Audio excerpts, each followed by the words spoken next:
Jadi ketika orang lain ingin baik sama kita, wa in ahadun minal musyrikin astajaraka ya fajirhu hatta yasma'a kalam Allah. Kalau mereka ingin baik ya kita baik.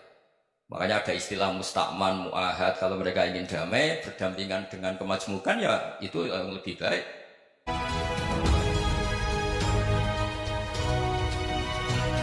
Sungguh-sungguh Allah sangat ridho ketika seorang hamba itu makan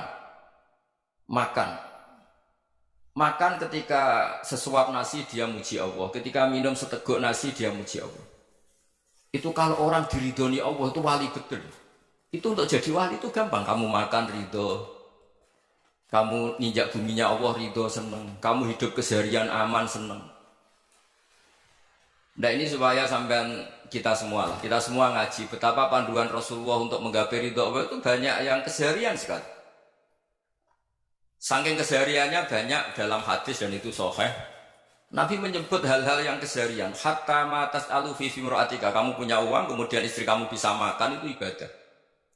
Bahkan sebagian ibadah itu dicontohkan Nabi yang akhirnya diprotes sahabat. Yaitu wafi buti ahadikum sodakoh. Kamu menggauli istri kamu itu ya sodakoh. Sampai sahabat bilang yang benar ya Rasulullah. Ayati ahaduna syahwatahu wa huwa lahu ajrun. Masa urusan biologis, urusan syahwat kemudian dia dapat pahala. Nabi menjawab, alaih salawadu aha fi haramin akana alaihi wisrun. Bagaimana kalau dia meletakkan ke yang tidak benar itu kan dosa. Nah, hal-hal seperti ini yang saya ingin teman-teman semua. Saya juga agak ingin ngaji demi Anda juga agak ingin. Itu dosa sekali ngaji kok. Pesanan kelompok tertentu itu gak boleh. Islam itu untuk semua. Jadi ya cuma karena di depan saya jenengan ya seakan-akan jenengan korbannya. Itu ada ilmunya dalam usul fikih itu. Jadi orang itu harus ngaji usul fikih. Nama yang disebut, mungkin Mas Sufyan masih ingat zaman ngaji usul fikih. Nama yang disebut itu tidak jaminan sebagai prioritas perintah. Jadi misalnya gini, kebetulan yang di depan Nabi itu Abu Dzar. Nabi ya bilang, ya Abu Dzarin ini uhibbuka misalnya, atau ya Mu'ad ini uhibbuka, atau ya Abu Hurairah ini uhibbuka. Banyaklah riwayat yang Nabi nyebut ya Abu Dzarin, ya Mu'ad, ya Abu Hurairah. Kemudian misalnya Nabi meneruskan khitab, ini uhibbuka, saya mencintai kamu, fakul dubur sholatin, atau sebagian riwayat disebut falatadaan la dubura kulli sholatin, Allahumma inni ala dzikrika wa syukrika wa husni ibadatik. Saya mencintai kamu, siapa saja, Mu'ad bisa, Abu Dzar bisa sahabat. Saya mencintai kamu, mohon kalau habis sholat kamu jangan lupa wiridan Allahumma inni ala dzikrika wa syukrika wa husni ibadatik. Ya Allah, tolong kami permudah supaya mudah ingat engkau. Anda tidak bisa mentang-mentang, wong nama saya Parmin, nama saya Purnomo, itu yang diperintahkan Mu'ad. Jadi yang disebut satu, tapi khitab itu untuk siapa saja. Saya teruskan. Jadi saya mohon semua kita melakukan kebaikan itu, kalau dalam kaidah fikih disebut al-yakin la yuzalu bisyak. Banyak kebaikan yang kebenarannya itu 100%. Tidak punya efek samping ke pihak lain, ke kelompok lain, ke komunitas lain. Yaitu tadi misalnya Anda makan, dan itu murah sekali, hanya butuh satu piring. Setiap punyaan kamu muji Allah, setiap minum kamu muji Allah. Itu redaksinya Rasulullah SAW disebut, Allah sangat ridho ketika seorang hamba makan, kemudian dia memuji Allah. Atau minum, kemudian dia memuji Allah. Logikanya gampang, negara seperti ini yang kamu harapkan bentuknya kayak apa, mertua, ipar, komunitas, tetangga, itu nyata terjadi itu kan belum pasti. Sementara yang mesti terjadi adalah kamu butuh makan, kalau tidak mati. Butuh minum, kalau tidak mati. Butuh bumi yang nyaman ditempati, kalau tidak kita juga mati. Sebab itu Allah kalau menyebut nikmatnya itu hal-hal yang keseharian.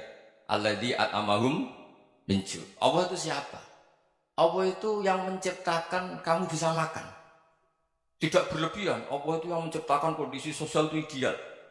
Zaman Nabi itu ya ada orang munafik. Orang-orang pilihan Allah itu juga diuji orang sekelilingnya yang macam-macam. Semua diuji sesuai konteks zaman dan waktu. Nah, tapi ada ibadah-ibadah yang selalu disarankan Nabi. Sampai Nabi itu pernah ditanya, Ayul Islam ya khairun ya Rasulullah, Islam terbaik itu gimana? Jawabannya Nabi itu unik. It'amut to'am. Islam terbaik itu ya makan-makan, jangan santai-santai. Ketika Allah menyebut beberapa kebaikan, falak tahamal aqobah wa ma adrokan wa mal aqobah. Terusannya apa? Fakku Rokobah. Terus hanya apa? Awit amun fiyaumin di masubaya atau acara makan-makan itu juga Islam. Kenapa? Ya bayangkan kalau tidak ada makanan kita mati kan? Kondisi sosial tidak ideal tuh Anda masih gak apa-apa. Tapi kalau Anda tidak makan, Anda tidak minum, kamu punya istri cerewet masih bisa hidup, punya mertua cerewet masih bisa hidup. Tapi kalau tidak makan bisa mati. Berarti penting mana istri sama makan? Penting mana? Makan. Semoga istri Anda dengar. Nanti kamu disuruh makan tapi pulang deh. Itu kalau dibahasakan makan masih memahami. Penting mana nasi satu piring dengan istri. Nggak ada nasi mati, nggak ada istri belum mati. Penting mana? Gak berani jauh kan? Nah, ternyata Anda ada garang kan di depan istri. Jadi saya mohonlah, mungkin Mas Sufyan Sauri tadi yang bisa bantulah teman-teman tuh ngaji yang keseharian saja. Karena kita nyari ridha Allah itu berdasar firman Allah. Dan firman Allah itu menyebut keseharian tuh riang, gampang. Yaitu tadi misalnya wa min ayatihi manamukum bil laili wan nahar. Termasuk ayat-ayat Allah itu kamu tidur. Maka dulu itu ada guyonan, ada tokoh Mu'tazilah, kelompok dalam Islam yang berpikir manusia itu bisa menentukan ikhtiarnya sendiri. Karena saya bisa duduk, duduk, ingin berdiri, berdiri. Karena kelompok ini nggak terima kalau semua kehendak Allah, nanti bagaimana kalau semua kehendak Allah kok ada hisab ya, ada sanksi. Lucunya itu dia akhirnya, ini cerita ya, mencintai seorang perempuan, cantik sekali. Dan itu dia menjadi ahli sunnah itu oleh hal-hal yang sepele. Karena istrinya cantik, ya namanya suami istri hubungan intim. Terus ditanya, Mas, masih ingin lagi? Masih. Silahkan diulang lagi. Wah ya tidak bisa. Katanya manusia bisa menentukan yang diinginkan. Itu tobat itu. Itu nggak bisa ditobatkan Mas Sufyan Ats-Tsauri. Orang cantik yang mudah nobatkan orang itu orang cantik. Segampang itu. Akhirnya kita tahu, makanya kalau dalam kitab Hikam itu disebut al-aqil mayyakul madza yaf'alu wa hubi wal ghafil mayyakul madza af'al. Orang yang punya akal karena sadar ini wilayah Allah, semua milik Tuhan. Itu dia tiap hari berpikir, besok Allah akan melakukan apa terhadap dunia ini. Kamu merencanakan sesuatu mau plesir ternyata gempa. Mau wisata ke Rusia ternyata perang. Kamu tidak pernah tahu apa yang akan terjadi besok. Wa ma tadri nafsum madza taksibu ghadan. Tapi anda semua kita ini sering punya jadwal permanen. Makanya saya kalau diundang siapa saja, bisa takdir. Yang jelas Gus ini acara penting. Ya masih acara penting nak pengiran nang ngersakno piye. Kok ape dadi pangeran ya? Kamu kok mau jadi Tuhan? Itu kadang ya kiai. Penting Gus acara ini jenengan harus memastikan bisa. Loh kamu itu yang ngajarin tauhid sesuatu itu biadillah kok bilang-bilang apa pas? Pasti. Kalau saya terus tak tobatkan dong kamu kata saya itu. Ya kalau gitu Gus bilang insya Allah. Wah itu hati saya, fisik saya, roh saya sudah bilang insya Allah. Tidak usah kamu latih kata saya. Nah hal-hal tauhid keseharian itu gampang sebetulnya. Wal ghafil yaqulu madza af'al. Tapi orang yang lupa Allah dia setiap hari bilang besok apa? Kita bisa melakukan apa? Seakan-akan dia itu aktor, dia penting, dia subjek permanen, dia. Padahal kita ini hanya objek kehendak Allah Subhanahu wa taala. Karena kita yakin sesuatu yang terjadi di alam raya ini kita tidak bisa apa-apa. Makanya saya sering ngaji, sering bilang saya. Ketika Anda mensifati Allah, dia yang menghidupkan. Sudah itu tanamkan, sehingga ketika kita mati, santai saja. Kenapa santai? Allah punya cara menghidupkan kita. Zaman kita hidup juga gak tahu caranya ngelola jantung, ngelola paru-paru. Kamu juga gak tahu ngelola oksigen yang tidak beracun, tidak mengandung polusi. Tahu-tahu hidup. Gak ingin tua ya tahu-tahu tua. Gak ingin mati, tahu-tahu mati. Selama ini kita hidup juga gak tahu apa sebetulnya. Hanya gaya tok, punya jadwal, punya planning. Kalau kamu bisa menentukan pilihan Anda, pasti Anda istrinya cantik, 4 menerima semua, kona'ah semua. Nyatanya enggak kan? Ada 1 jelek, cerewet. Oh itu kan, nyatanya enggak bisa apa-apa Anda kan? Dan kamu bawa mati lagi. Itu kan, istri Anda juga gitu, punya keinginan, punya suami yang ganteng, yang jabat, yang riman, yang enggak poligami. Ya enggak kesampaian juga. Kalau kita ngitung tingkat kegagalan kita itu gagal terus. Ya kan? Nah, Terus ingat Allah, madza yaf'alu wa bi. Orang yang punya akal selalu berpikir Allah itu menghendaki apa terhadap saya. Lalu sama-sama orang melihat orang yang serius, itu kata Anda itu pemikir berat, serius, senang punya tokoh yang merengut karena kamu anggap serius. Tapi sebagian orang anggap orang yang serius itu wong merengut, wong masam, wong muka kok ditekuk. Jadi sama itu hati yang muqallibal qulub tsabbit qalbi ala dini, karena kita enggak tahu cara berpikir kita tentang orang lain, tentang sekeliling kita. Misalnya kita orang baik yang jenis ngurmat fakir miskin. Ada orang bangun masjid mewah itu janggal. Apa artinya masjid mewah kalau banyak orang kelaparan? Tapi kalau yang jenis pendidikan apa artinya masjid mewah kalau tidak bisa ngaji? Nanti yang jenis infrastruktur apa artinya ini kalau semuanya punya sudut pandang yang berbeda-beda. Dan Islam mengapresiasi semua kebaikan. Tapi katakan semua kebaikan itu adalah kehendak Allah Subhanahu wa taala. Karena apapun baik Anda itu pakai fasilitas yang diberikan oleh Allah Subhanahu wa taala. Sehingga ini yang disebut kulillah sumadarhum fi khawdihim yal'abun. Ya kembali tadi ke tema-tema bahwa keseharian Anda ini sudah Islami. Saat Anda tidak bisa melakukan apa saja. Saya sering ada jenazah, biasanya kalau tetangga meninggal saya sering disuruh ngelepas. Saya bilang orang ini baik karena sering lampun di rumah, sering nganggur di rumah. Ditanya sama anaknya, kenapa Gus nganggur baik? Ya kalau dia nganggur artinya juga agak berbuat sesuatu yang maksiat kan? Ya kan, orang nganggur di rumahnya ya tidak bunuh orang, tidak maling, tidak korupsi, ya namanya nganggur di rumah. Lah cuma istri cara pandang nganggur gak menghasilkan uang itu, tapi juga gak menghasilkan kriminal kan? Jadi sebenarnya Islam itu cara, makanya kalau sampai ngaji usul fikih itu ada kitab usul fikih, namanya Lubul Usul, itu terkenal sekali di pesantren itu. Itu kalau ngapresiasi keseharian itu luar biasa. Izma min mubahin illa wa yatahaqqaqu bihi tarku haramimma. Karena keseharian yang mubah saat Anda lakukan itu ada kehebatan yang luar biasa, yaitu meninggalkan haram. Makanya dulu banyak orang-orang alim ketemu temannya itu guyon sampai semalaman. Itu dia yang semangat Islam, itu kiai kok tidak tahajud, kiai kok tidak witir. Orang yang sedang mapan uangnya banyak, malam itu tidak kelayaban itu sudah luar biasa.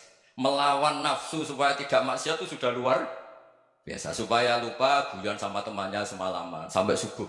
Gejlok-gejlokan mengenang zaman miskin, zaman kuliah nggak jelas, zaman apa. Melihatnya jangan takut tahajud. Seperti ini meninggalkan tahajud, tapi meninggalkannya ini talqul muharramat. Jadi kayak apa hebatnya? Sehingga Imam Ghazali punya riwayat yang agak unik. Hatta takuna ibadatu akhiri hadil ummah iku an-naum. Sehingga suatu saat ibadah terbaik umat ini itu tidur. Itu kan riwayat kontroversi. Ketika Imam Ghazali tanya, kenapa ya? Kenapa kamu mulai keluar dari rumah itu sudah banyak maksiat, melihat perempuan yang enggak mahram, melihat fenomena. Tapi kalau kamu tidur itu enggak melihat apa-apa. Tapi juga kamu jangan nganggap tidur itu ibadah betul. Saatnya melakukan fardhu ain malah masih tidur. Tapi itu sudut pandang yang menjadikan kita Islam itu gampang. Jadi saat Anda tidak bisa aktivitas apa-apa, misalnya ada beberapa orang yang lumpuh. Lumpuh itu memang nggak bisa Jumatan, nggak bisa ibadah, tapi dia juga nggak bisa maksiat. Tidur itu memang Anda saat itu tidak bisa tahajud, tidak bisa witir, tapi saat itu ada zina, ada maling, ada gosipkan orang, ada bully orang, ada menanamkan kebencian, ada hasut. Sehingga tidur menurut Allah Ta'ala wa min ayatihi manamukum billaili apa? Wanahar. Karena di tidur itu selain ada unsur istirahat, jaga kestamina, juga ada unsur meninggalkan beberapa keburukan. Nah saya mohon ibadah yang keseharian ini kita jaga. Supaya kita semua baca ayat itu fasih. Fasih itu tertanam di hati. Allah itu siapa? Alladzi at'amahum min ju'i wa amanahum min khauf. Dan Allah kalau cerita di Quran itu anna sababnal ma'a sabba thumma syaqaqnal ardha wa syaqqa fa'ambatna fiha habba wa inaba wa qadba wa zaituna wa nakhla wa hadaika hulba. Kamu tahu saya ini siapa kata Allah? Saya ini adalah Tuhan yang menurunkan air, kemudian ada tanaman banyak. Habba wa inaba wa qadba, ada zaitun, ada tin, kalau orang Jawa mungkin ada tela, ada padi, ada mangga, ada pisang. Sudah. Wa inaba wa zaituna wa nakhla wa hadaika hulba, ada perkebunan yang lebat. Tujuannya apa? Mata Allahum, silahkan kamu pakai, kamu nikmati. Tapi karena kadang kita ini punya ide-ide besar. Tadi untuk syukur saja nunggu punya istri riman, rumah baik, tetangga baik, komunitas baik, semuanya baik baru syukur.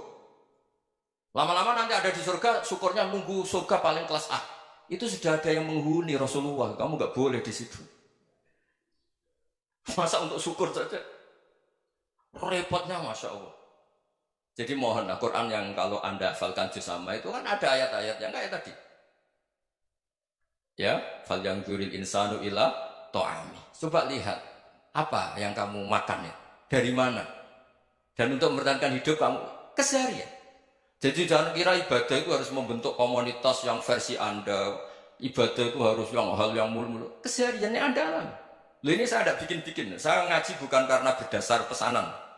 Itu ayat yang saya baca kan betul ada ayatnya kan. Fal yang dzuril insanu ila to'ami. Anda soba kenal ma'a. Sobba, thumma syaqqa kenal ardo, syaqqa, fa'ambasna fiya habba wa inabau, wa qutba, wa zaitunaw, wa nakhla, wa hada'iqa, khulba. Terusannya apa? Mata'al lakum, silakan kamu nikmati. Mata itu silakan kamu nikmati. Ya kayak sampean dikasih hidangan ya makan.